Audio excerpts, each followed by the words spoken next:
G'day groovers, rockers, and in between. This is Vinyl Vibes. I'm your host, Jack Hodgins. Today on the show, we are talking with drummer and lead singer of Paper Lace, Phillip Wright. Paper Lace was formed in 1968, originally under the name Music Box, with the band changing their name to Paper Lace in 1970. The group is best known for the two #1 hits they had in 1974, Billy Don't Be a Hero and The Night Chicago Died.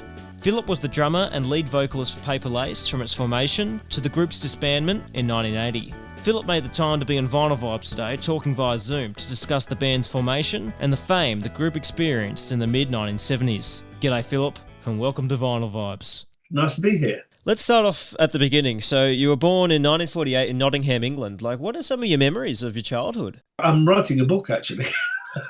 From Dot. My earliest memories when I was about 3. And that's my earliest memory. And it's about living in my not living there, but visiting my grandfather in his shop.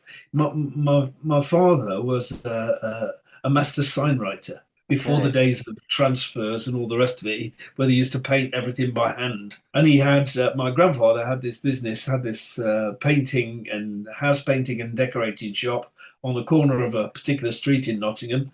That's my earliest memory. Was it a musical place, Nottingham, at the time, like growing up? Later on in life, I actually found out that my grandfather was a bit of a get up and sing a song man. He was a noted sort of Nottingham businessman, but at every opportunity he would get up on stage and he would sing. I'm sort of thinking maybe that's what I got it. Maybe that's what I got it from. My dad was a drummer in a pub. He used to drum with a pianist, and him bringing his kit home one particular day. To paint it, in actual fact, it was one of those kits that needed painting from time to time.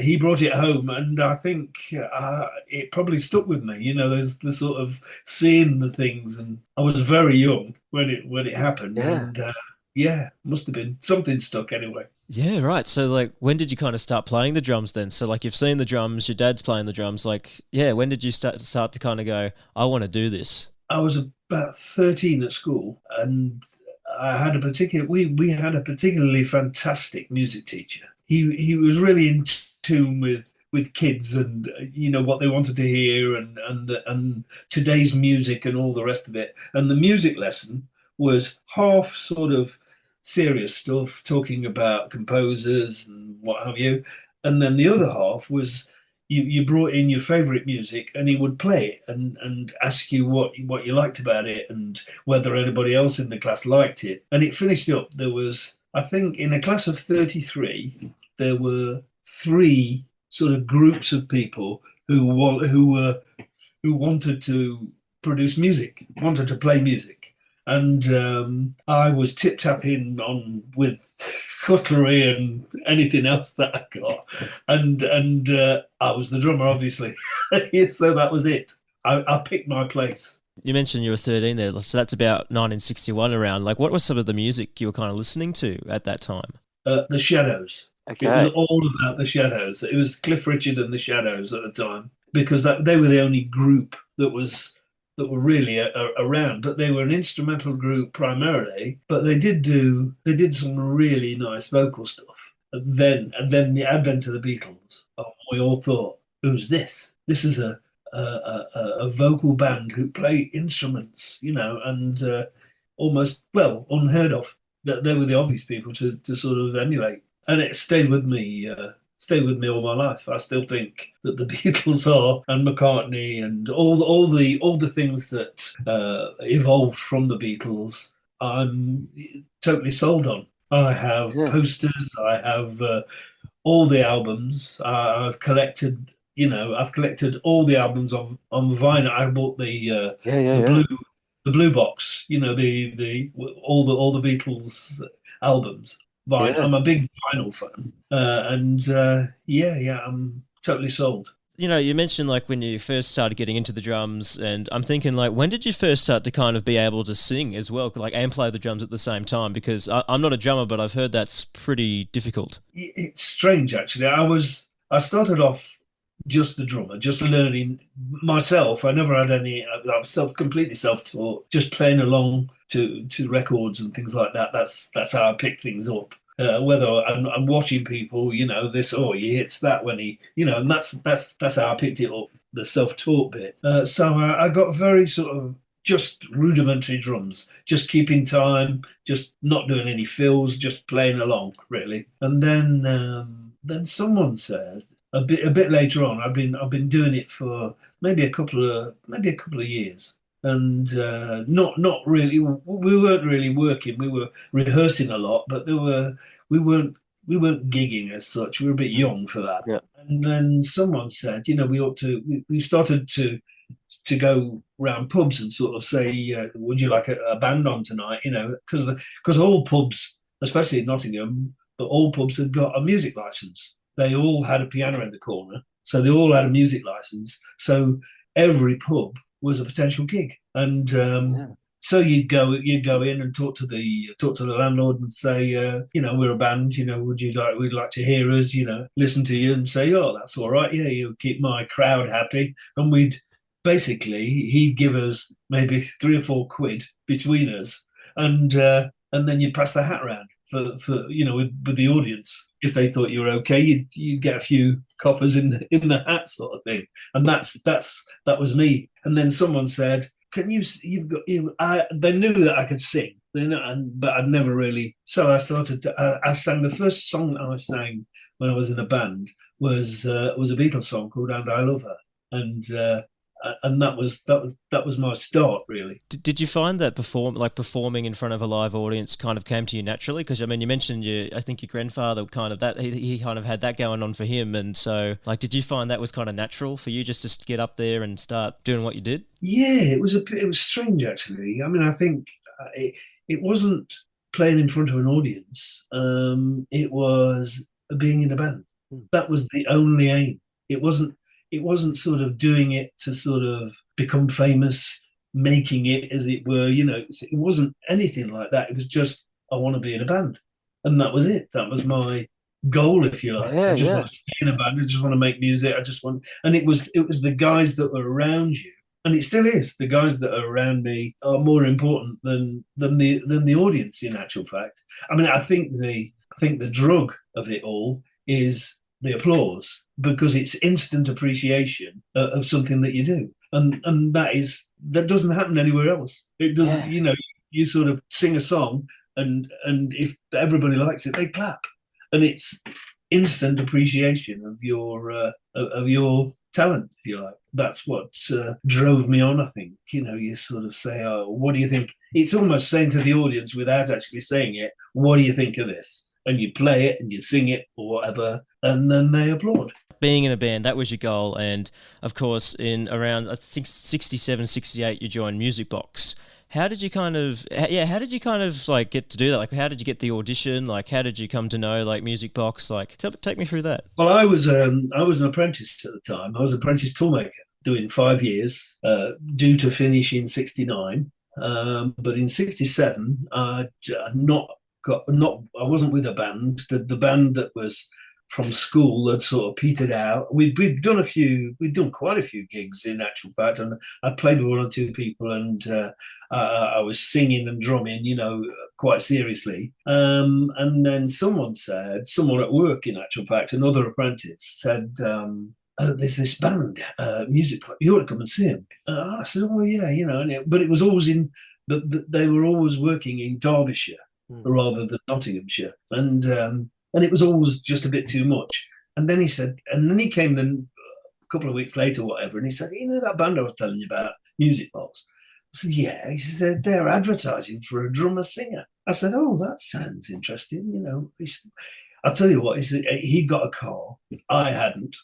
And he said, give him a ring, And I rang them. I actually rang them from work. There was a public telephone at work, no mobiles in those days, and and I rang this number that was given in the little advertisement in the Nottingham Evening Post, and they arranged this particular night. And he said, I'll take you over there.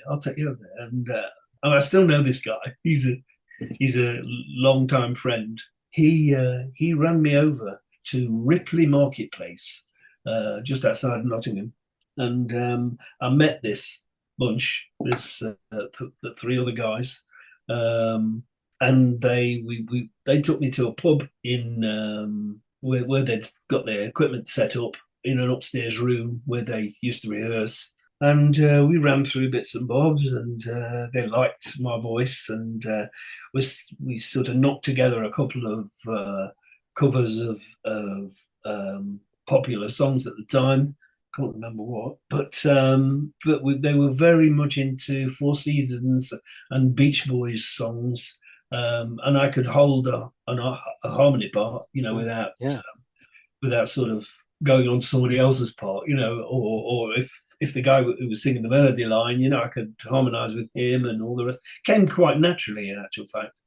But there was one particular guy, keyboard guy, who did all the arrangements, and he was well into harmony. He knew a lot about the sort of ins and outs of music, something that's not really interested me to get that so deep into it. But yeah, we did a few songs, and they said, we like what you do, we like what you sound, and yeah, we'd like to.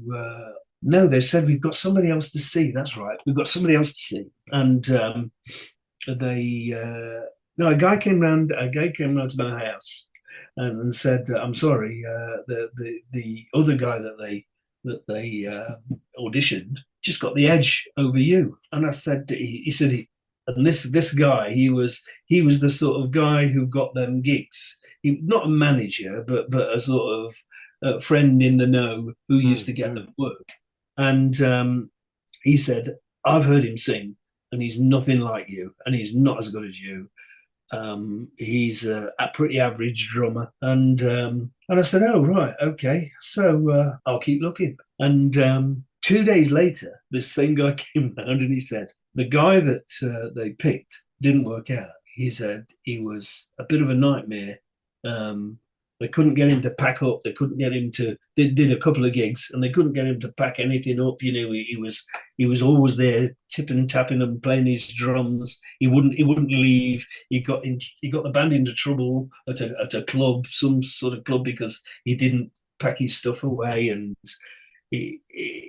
long story short, they said, we want you to be in the band, and they gave me a reel-to-reel tape recorder and said, learn everything on that tape recorder. So that's what I did, and we met up again, and they told me stories about this guy who was a real nightmare. So they knew at the first gig that he wouldn't be in the band very long. So in 1969 you said to yourself you're going to take music more seriously because you finished your apprenticeship and you got married. What was the, because I know you've told me about your story with music, you've loved music pretty much your whole life. What was why did you choose music over what you were doing as an apprentice toolmaker? What was the, as a career, I mean? Well, the band from '67 had sort of got very, very well known, or quite well known locally. It's a local band that was very good, got a good reputation. Cliff at that time, and I think a couple of the other guys had gone professional, and they were sort of waiting for me to sort of. And I said, well, you know what, I've got a wife to support now. We've got to think about the money, and we've got to think about getting with an agent, and maybe management, and all the rest of it. If we're going to go into this thing, and the first thing that happened was that we got a residency offered to us in Rochdale, of all places, and we took that up just at the beginning of 1970, something like that. Yeah, end of '69. And it was a 6-month residency, and it was a Mecca dance hall where you had to play 4 3/4 of an hour sets each night. So it was hard work. We moved everything up there. My wife, we lived in a pub. The whole band lived in a pub for a while, and then the landlord got bit fed up with the band, like all being together, and my wife and myself, we rented a house, and yeah, crikey, that was a bit of a trial. We rented this house, and it was pretty good because it was a steady wage from what you love, making music, and the band was becoming very tight and hardened and well practiced because you're playing so much in an evening, and you become second nature. You know how people react, you know what they're going to play, and it's you become very tight. I mean, when we came, well, the story goes, in 1970 we decided that we needed a lead vocalist, a frontman, and we entered a competition, a national competition. It was led to a television program called Opportunity Knocks, run by a guy called Huey Green. He was the sort of master of ceremonies, and we said, right, we need a new name, and we'll come out of this residency with a host of songs to play. I mean, we were playing covers at the time. And but one of the guys was a bit of a writer, and we were writing sort of bits and bobs and all the rest of it. And so we applied for this, filled all the forms in, sent them off. Thought, right, wait for the audition. That came through in 1970. I can't remember the month, but in 1970. The notice of this big audition in Nottingham at what was then a huge hotel right on the River Trent in Nottingham, and about 1,000 people turned up. They just got to go through this. It took them 2-3 days to go through all the people that had applied. It came to our turn. On the first day, we were suited and booted and waited to go on because you got changed in the corridor. It was, put your sort of stage apparel on, and we did a couple of songs, and they said, it sounds pretty good. Sounds really good. Do you know anything else? And we said, yeah. What do you? So we played something else, and we played something else, and people were looking and thinking, oh, this band's on for a long time. Is it a fix? But no. And they said, look, we really think you've got something here. So the band sounds great for TV. We'll put the things in the mix, and we'll be in touch. So we thought, right, another month, and we'll be on the TV. And it took 3 years before we got a letter. I mean, it was snail mail at that time. We got this letter, and it said, report to Teddington Lock for your program, for the program Opportunity Knocks. So we'd like you to do this. So we all thought, do we really want to be on a talent contest at this point in our career? Because in 73, when the letter came, we'd made a couple of records. We'd not had any success, but we'd made a couple of records, and we were getting a bit big for our boots, I think. And we're thinking, do we really want to be on a talent competition at this point in our careers? And then we looked at the viewing audience numbers, and they were, Opportunity Knocks had a viewing public of about 7 million. And we said we'd have to play a few clubs to actually reach that sort of an audience. So we need to be on this show. So we prepared a couple of things, and we went on this show. We got, the format was that you had a guy that you knew, and he knew the band, and he would introduce you, or he'd have a chat with Huey Green, and then he would say, and this is Paper Lace. And we went on, and it was very much a playing live situation. Set microphones up and done what they have to do, but there was no sort of dancing girls or fantastic lighting or anything like that. It was you, and the audience used to clap, and there was a a machine called, well, not a machine. It's like a clock, and they called it the clapometer. And in actual fact, the truth was that there was a guy behind this clock, and he listened to the audience's applause, and if they applauded loud, he'd turn this handle, and the clock would go up and indicate the volume and the appreciation that the studio audience was giving. And then it had to go out to the general public, who had to put pen to paper. It was all postal votes. Yeah. So much more integrity than the things that are around today, where you just have to press a button on the internet. So this is someone who has to really like you if he wants to vote for you. So pen to paper. I'd like to vote for Paper Lace, whatever. And these thousands and thousands of votes used to come in. They used to count them all up, and we won it.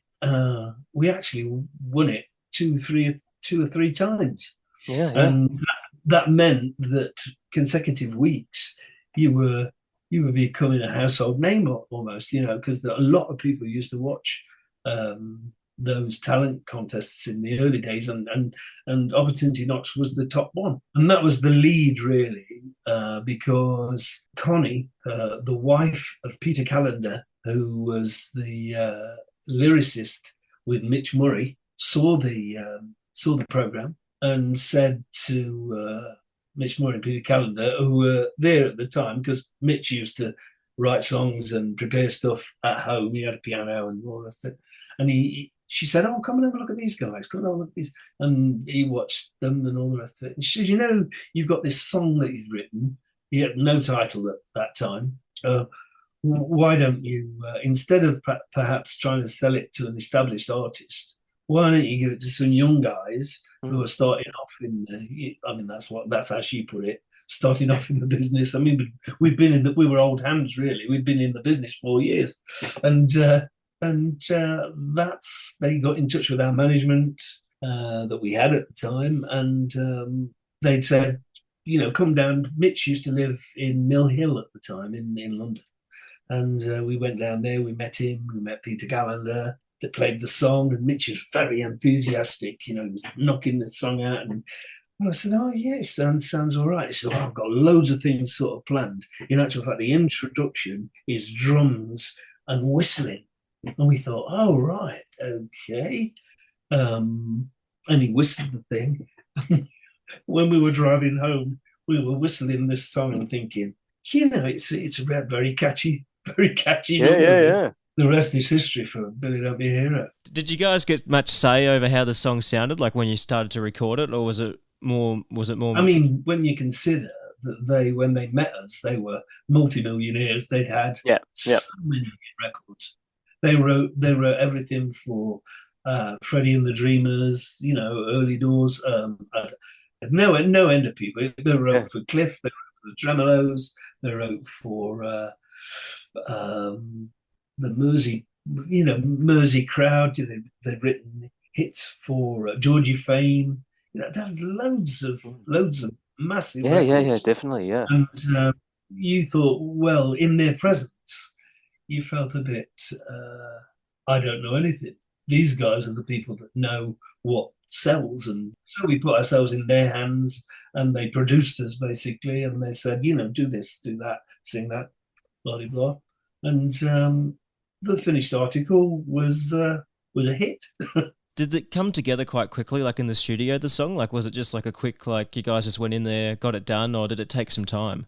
It took some time, yeah. I think we were in there. Well, I mean, when you say take time, studio time is, it's sort of relative. You're in one day, you're getting the backing track down, you're doing this, you're doing that, and Mitch is a live wire all the time. He's thinking of stuff and all the rest of it. So probably a week and a half, of solid studio stuff. And it all came together. Do you remember hearing like that it went to number one for the first time? Like do you remember that moment? Like when they said your song's gone to number one? Yeah. The thing was, when you were in the charts and we'd done a first Top of the Pops appearance, and I mean that in itself it's quite a leveling experience. Top of the Pops used to be you used to realise that everybody there had nothing to prove. They were all successful.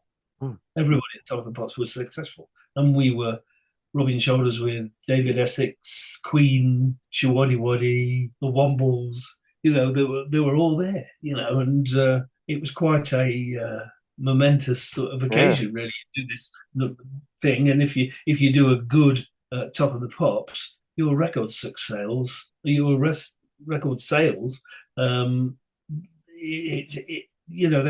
mirror that good performance, and you get great sales the next day. And in actual fact, we were on the road at the time. I think it went in somewhere around 23, something like that, and then 17, 18, something like that. And you used to have to ring up on a Tuesday. You'd make a phone call on a Tuesday, ring the office, the office of Intune Records, which was the bus stop label, owned and run by Mitch, Murray, Peter Callander. You used to bring them up on a Tuesday and say, look, what's the positions then? And they tell you. And I rang up on this particular day, on the 16th, and I said, where are we then? What? He said, you won't believe this. And I said, come on, tell me, hit me. What? Where are we? She said, you're at number one. And it's like stunned, because you just don't imagine that. I knew we were being successful and it was going up the charts, and you think, but there was so much stuff in there. You look at your competition, if you like, and you think, crikey, that's stuff that's in there. Amazing. I think we were staying in a pub, something like that, and I ran through into Cliff's bedroom, and I said, guess what? I jumped on his bed and woke him up and all the rest of that. I said, we're at number one. And then it was like turn on the crazy time. It was amazing, because everybody wants to talk to you. Everybody, the interviews, TV, papers, the music press, everybody wants to talk to you. Yeah. And it's just, everything is hazy from that point. I remember we're in London, we did the Top of the Pops, and we were number one and all the rest of it. And then we caught the train from London. And I remember that they said, maybe you ought to wear your stage costumes, the uniforms, the soldiers' uniforms that we used to wear. Maybe you used to wear them. And so we wore those on the train going up. And we got to Nottingham. And when we got out of Nottingham, the whole platform was hundreds of people, and the press was flashing, the cameras going, and it was then Mitch Murray was there in his roller. He got a canary yellow Rolls Corniche at the time. And he said, I'll drive you into Nottingham because they're having a civic reception for you. And I said, all right, okay. So we got in his car and we drove into Nottingham Square, and there were thousands of people there. It's just it was just an amazing feeling. The people cheering and lining the streets. We were driving. They knew that we were coming up, and somebody had arranged it all. Somebody had said, "Paperless are going to be here," and it was like biggest thing that had happened to Nottingham. And you mentioned Top of the Pops a few times there, and I've been looking over the old footage of you guys when you went on Top of the Pops, and I have to say, you guys had some great hairstyles back in the 70s. So, I love it, I don't know if that's the popular opinion now, but I love the 70s hairstyles. Did you miss that fashion, or? I had an afro one time. Yeah. It was huge. And it's the best. It's the best. I had a perm, and he used to wet my hair, wash my hair, and leave it to dry, and then just pull it out. And when it was big enough, you stopped. But it was a great hairstyle for stage wear. I mean, were you guys ever into like flared jeans and stuff like that, like the bell bottoms? Everything was 26-inch bottoms. The thing that was around at the time that everybody used to wear, they were called loon pants, and they were a jean material, but you can get them in so many different colours, and they were very tight at the top, around your backside and down to your knees, and then they'd flare out to sort of 26-inch bottoms. They were the thing to wear, and the sort of platform shoes and platform boots. You guys almost had a number one in the US if it wasn't for Bo Donald and the Haywoods, was it? Bo Donaldson. Yeah, Bo Donaldson. Yeah, I mean, how did that feel? Because their version went to number one, and I mean, if all remains constant, it would have gone to number one for you guys had it been released before their version. How does that feel to get it, like, to not get that number one spot? Like, that was pretty much rightly your spot almost. I mean, it was you guys' song, yeah. It was quite disappointing. I mean, we were the whole plan was to release it in America. Because it was very American. It was about American Civil War, I'd say, and so Mitch was trying to do a deal with Mercury, I think it was, and the terms weren't right, and he was arguing the toss and this, that, and the other. And in the meanwhile, Bo Donaldson had recorded it. Obviously, Mitch must have known about it because of the license and this, that, and the other. He must have known something was going on. Anyway, they recorded it, and they released it, and it went to number one. I think our version, was in the top 100. Yeah, I think 96 or something like that. Yeah. Yeah, we released our version, and now I still get sort of mail to sort of say we prefer your version from America. Yeah. And I know Bo Donaldson. I mean, I've been in touch with him on a number of occasions, and we have a bit of a laugh about it and all the rest. But it's the night Chicago. Well, when I said to Mitch, we missed the boat there, surely, and he said, well, hang fire, the next single is going to be good. The night Chicago died. I mean, do you remember hearing like did they show you a demo first, or like did they like kind of say like Mitch and Peter, did they show you a demo of that song first? And like, well, I think in actual fact they'd got some session guys in to actually put the basic track down, and then we went in to put vocals and put our sort of, I had to do another drum track and the lead guitar. He was putting some bits in and this, that, and the other. So we sort of personalised it and took it away from the sort of session end of things. We put our stamp on it, and we only did that because we were a working band. We didn't stop working. We didn't come off the road.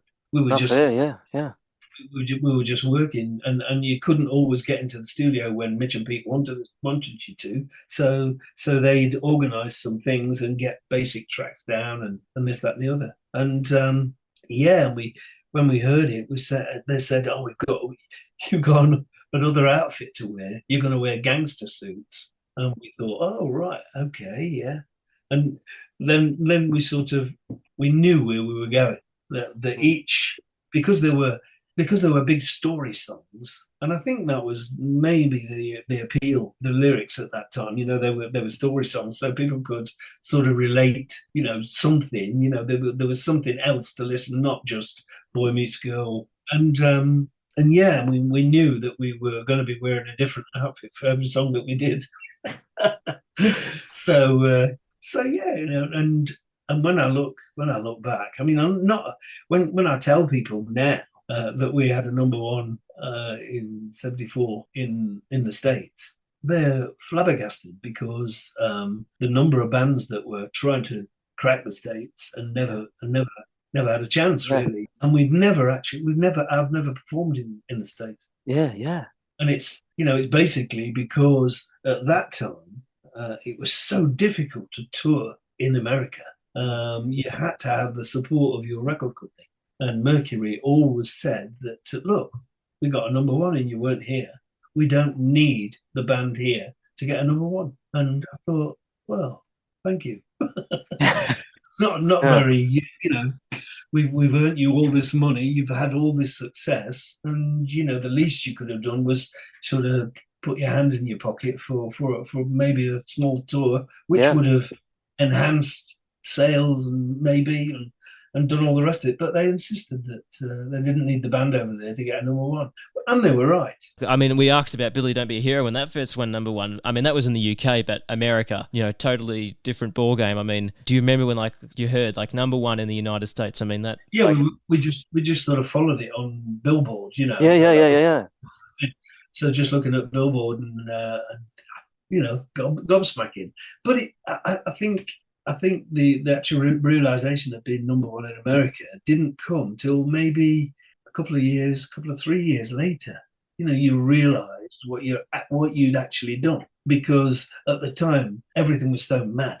and it was just like, oh, you're number one in America. Oh, great, yeah, yeah. And you didn't really take it in. You didn't really have a chance to sort of get to terms with it and find out what it actually meant.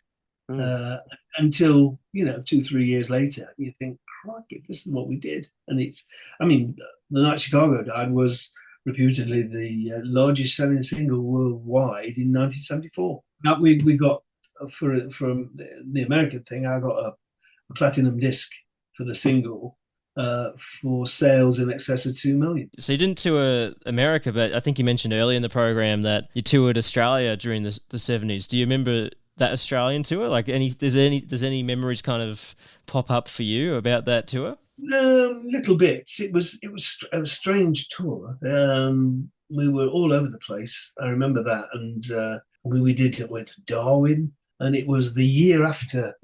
There'd been a tornado or something massive. Yeah. Cyclone Tracy.